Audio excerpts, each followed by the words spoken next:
ajaloominutid. Saatejuht Mart Helme. Oleme mitmed ajaloominutid järjest rääkinud Ameerika presidentidest ja räägime ka seekord. Põhjus on lihtne. Hiljaaegu toimus järjekordne atentaadikatse Ameerika praeguse presidendi Donald Trumpi vastu ja see sunnib küsima, kui palju Ameerika presidente on üldse langenud tapjate, mõrtsukate käe läbi. Ja neid on tegelikult 4.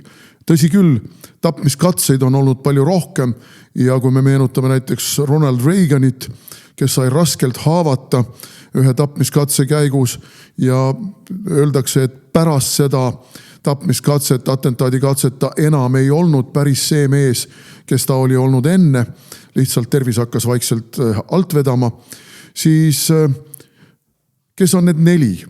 Me ei jõua kõigist 4 rääkida. Abraham Lincolnist me räägime täna teisest Ameerika presidendist, kes samuti langes vähem kui 20 aastat, 15 aastat hiljem enam-vähem atentaadikatse ohvriks. See mees on James Abram Garfield. Teame multikat Garfieldi, aga need asjad ei ole omavahel muidugi absoluutselt mingilgi määral seoses. James Garfield oli Ameerika presidentide ajaloos 20. president ja Garfield oli tuntud selle poolest, et ta oli nii-öelda viimane loghouse'is või siis sellises tavalises lihtsas palkonnis sündinud president. Neid oli ka olnud ju seal varemgi. President Jackson ja ka president Lincoln olid väga tagasihoidlikest oludest pärit. Ja Garfield oli siis viimane, kelle puhul võis rääkida sellest niisugusest väga tagasihoidlikust päritolust. Hilisemad olid juba kas linnamehed või poliitilises karjääris teistmoodi presidendi ametini jõudnud. Ja Garfieldi ametisolek tegelikult jäi väga lühikeseks. Vähem kui aasta.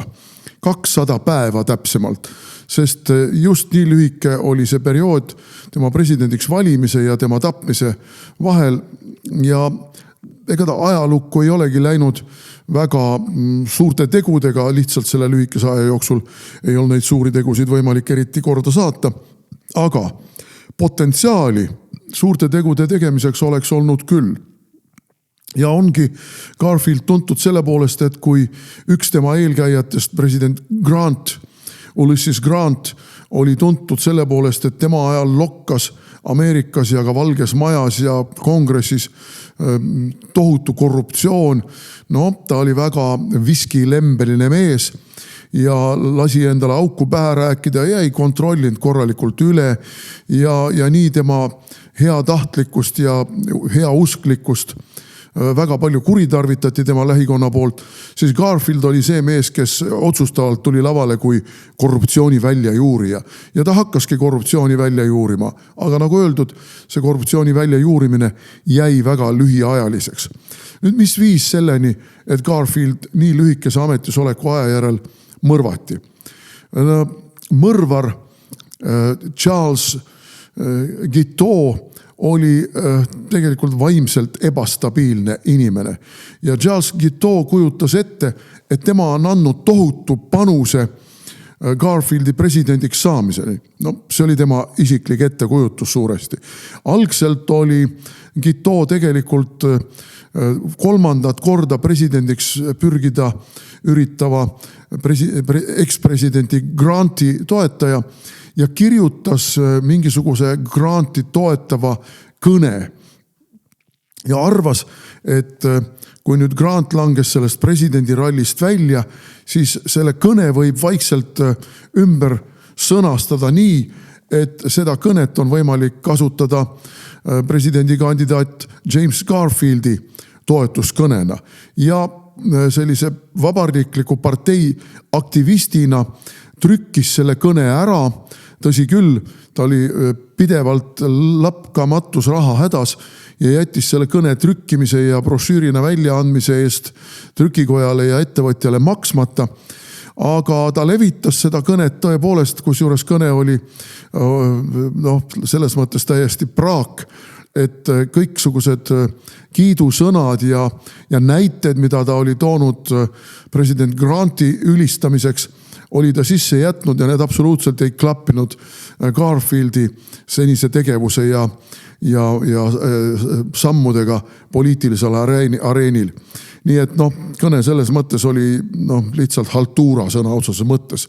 Aga kui nüüd Garfield tõepoolest presidendiks valiti, siis Guiteau kujutas ette, et selle kõnega on ta endale välja teeninud mingisuguse ametiposti kas valitsuses või kuskil riigiaparaadis, aga tema isiklik soov oli saada diplomaatiline post ja ta läks nõudma seda Valgesse Majja, kas Viinis või Pariisis. No seal vaadati tema peale kui sellise kummalise nähtuse peale ja muide siinkohal tulebki rõhutada, et tal oli suhteliselt lihtne ligipääs Valgesse Majja ja kord võttis isegi Garfield ta isiklikult võttis vastu selle tema kõnetrükise aga kui ta oli sellega tutvunud, siis ta palus, et rohkem seda inimest tema jutule ei lastaks ja siis hakkas see Guiteau painama seal teisi administratsiooni liikmeid, kuni ta lõpuks saavutas selle, et mitte kusagil, mitte keegi teda enam vastu ei võtnud. No ta solvus sellest sedavõrd, et ta hakkas hauduma kättemaksuplaani ja leidis, et tema teened on nii suured ja neid ei hinnata piisavalt ja selle eest peab James Garfield maksma oma eluga. Kuigi Guiteau ei tundnud absoluutselt tulirelvi, siis ta läks ühte relvakauplusesse ja palus, et talle müüakse üks revolver ja et see revolver peab olema hästi kallis ja esinduslik ja talle anti valida siis puupäraga ja kallima päraga revolvrite vahel ja ta valis selle kõige kallima ja jättis muidugi selle revolvri eest maksmata. Ja tema põhjendus oli see, et kui ta on selle atentaadi ära teinud ja Garfieldi tapnud, siis loomulikult läheb see Ameerika ajalukku, see relv läheb muuseumisse ja on alati seotud tema tagasihoidliku nimega. No suurusuulustus täielik. Ja tõepoolest selle relvaga ta hakkaski siis ringi käima ja Garfieldi varitsema ja tol ajal, ja Garfield oli selles mõttes ka viimane president, kellel ei olnud mingit ihukaitset. Lincolnil seoses kodusõjaga oli ihukaitse olemas, aga Lincolni järgsetel presidentidel ihukaitset ei olnud, sest demokraatlik riik, vaba riik, inimestega tuleb suhelda, poliitikud on rahva teenrid, suhtumine oli niisugune. Ja ta selgitas üsna üksikasjadeni välja Garfieldi harjumused, selle, kus ta käib ja presidendi puhul oli ka ju pidevalt ajakirjanduses, president esineb seal, president kavatseb külastada seda kohta, president läheb nüüd puhkusele ja Guiteau valiski välja selle momendi, kui ajalehed teatasid, et president läheb suvepuhkusele, sõidab New Jersey'sse oma suvemajja, et tema abikaasa on juba ette ära sõitnud, abikaasa Lucrezia ja sellel kuupäeval ehk siis 2. juulil president läheb siis sellesse ja sellesse raudteejaama ja sõidab sealt siis edasi New Jersey'sse. Ja Guiteau varitseski presidenti seal ja jaamahoones mitte mingeid takistusi ei olnud. Ta kõndis presidendi juurde ja tulistas presidenti. Ja Garfield esimese hooga ei saanud aru, mis toimub. Kuul riivas teda õlast ja esimesel hetkel nagu ei saadudki aru, mis jama siin nüüd toimub. President oli oma 2 pojaga ja mitme tema kabineti liikmega ja sel hetkel Guiteau tulistas uuesti ja tabas presidenti selga. Kuul sisenes niimoodi, et ta läks paremale poole selgroost mööda ja jäi pidama põrnas. President kukkus kokku, inimesed tormasid sinna, sisenes üks politseinik, kes oli kuulnud laske, politseinik arreteeris ta, Guiteau ei avaldanud mingit vastupanu, vastupidi, ta oli tellinud endale hoburakendi, kes pidi ta siis viima politseisse, kui politsei teda koha peale ei arreteeri, et ta saaks ennast ajaloolise isikuna üles anda. ja oma tegevust põhjendada ja õigustada kohtuprotsesside käigus. Rahvas oli tegelikult kohutavalt marus ja tõenäoliselt Guiteau oleks koha peal surnuks pekstud, kui politseinik ei oleks teda oma kaitse alla võtnud, aga politseinik oli ka nii ähmi täis kõigest sellest, et ta esialgu ei võtnud Guiteau'lt ära isegi tema revolvrit. Nii et alles politsei jaoskonnas võeti Guiteau'lt revolver ära, pandi asi tõendite hulka ja üsna kiiresti toimus ka kohtuprotsess. Guiteau mõisteti süüdi, mõisteti surma ja poodigi üles.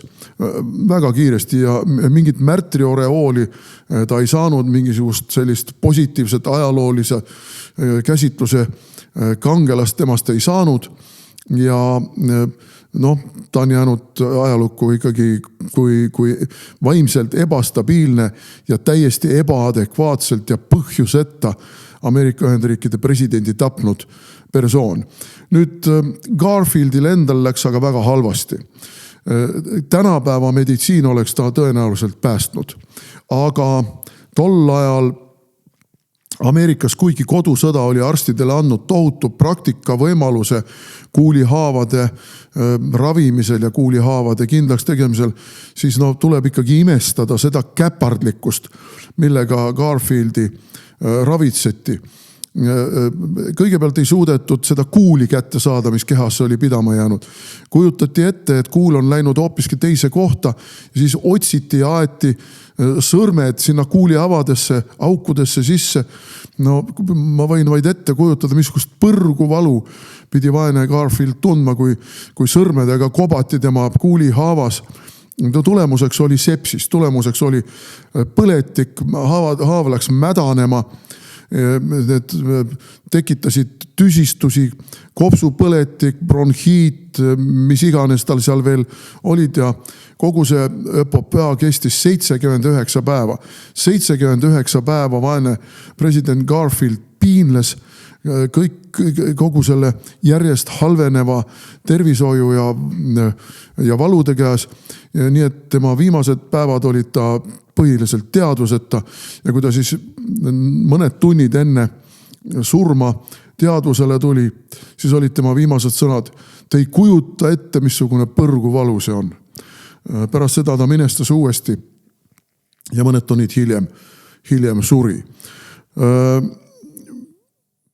Koheselt püüti kontakti saada asepresident Chester Arthuriga ja Chester Arthur, kui ta kuulis, et president on surnud, esialgu ei uskunud seda, kuni tuli telegramm, mis kinnitas, et tõepoolest president on surnud sel ja sel kellaajal, sel ja sel kohas ja nüüd on vaja ametisse vannutada asepresident. Kusjuures siin on ka väike intriig, kuna asepresident Chester Arthur oli kandideerinud, oli vabariiklaste üks presidendikandidaate, kes siis kaotas selles presidendi rallis Garfieldile, siis koheselt läksid käima spekulatsioonid, et selle mõrva taga on Chesterfield Arthur, kes on nüüd asepresidendina huvitatud sellest, et ta saaks lahtise tee, vaba tee presidendi ametisse ja on sellega siis nagu vandenõulane ja värvanud selle vaimselt ebastabiilse inimese Garfieldi kõrvaldama. Sellel kuulujutul ei olnud kõige vähematki alust, aga Chesterfield Arthur oli väga tõsiselt häiritud sellest, et niisugused süüdistused on ja spekulatsioonid on välja käidud ja oli kõigeti huvitatud loomulikult sellest, et võimalikult kiiresti need spekulatsioonid ümber lükatakse. Aga ajakirjandus, muidugi kollane ajakirjandus eriti, püüdis sellest oma profiiti lõigata. Ega Chesterfield Arthur ei ole ka läinud Ameerika presidentide ajalukku mingite kuldsete tähtedega, ta on niisugune keskpärane president ja presidendiks saigi ta ju ainult tänu sellele, et Garfield mõrvati. Aga jah, niisugune on siis Garfieldi lugu.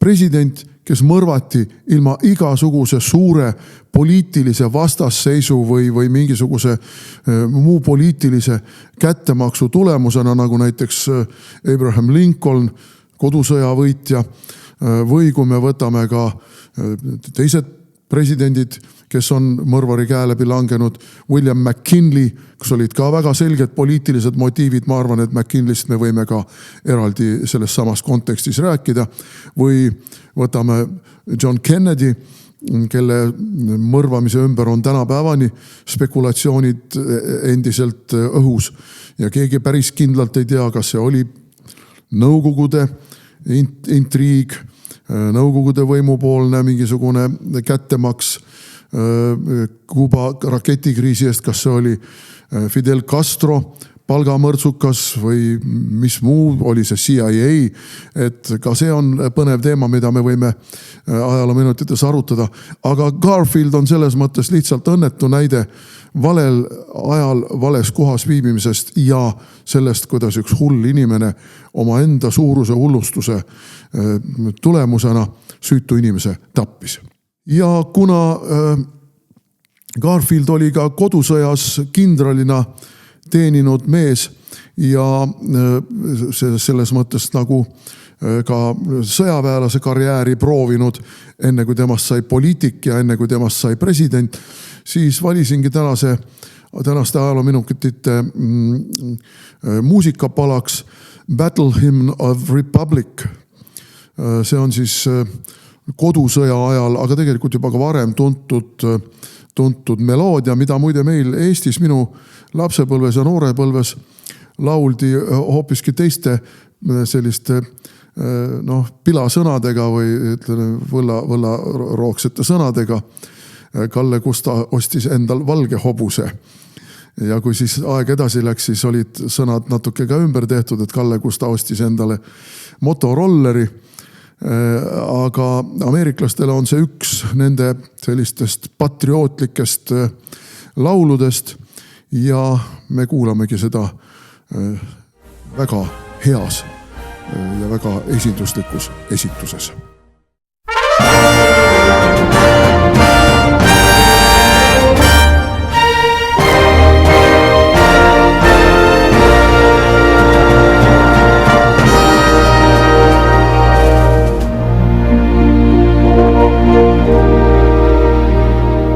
Mine eyes have seen the glory of the coming of the Lord.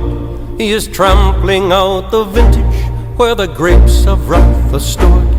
He has loosed the fateful lightning of his terrible swift sword. His truth is marching on. Glory, glory, hallelujah. Glory, glory, hallelujah. Glory, glory, hallelujah. His truth is marching on.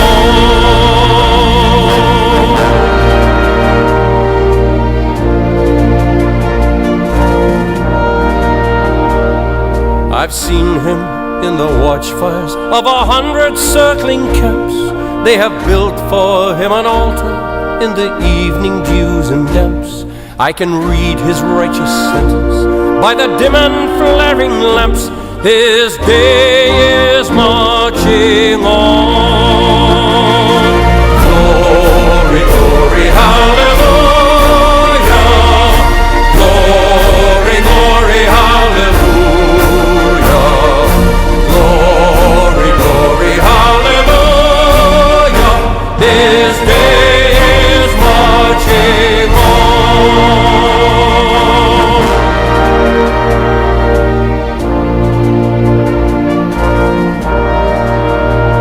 In the beauty of the lilies, Christ was born across the sea, with a glory in his bosom that transfigures you and me.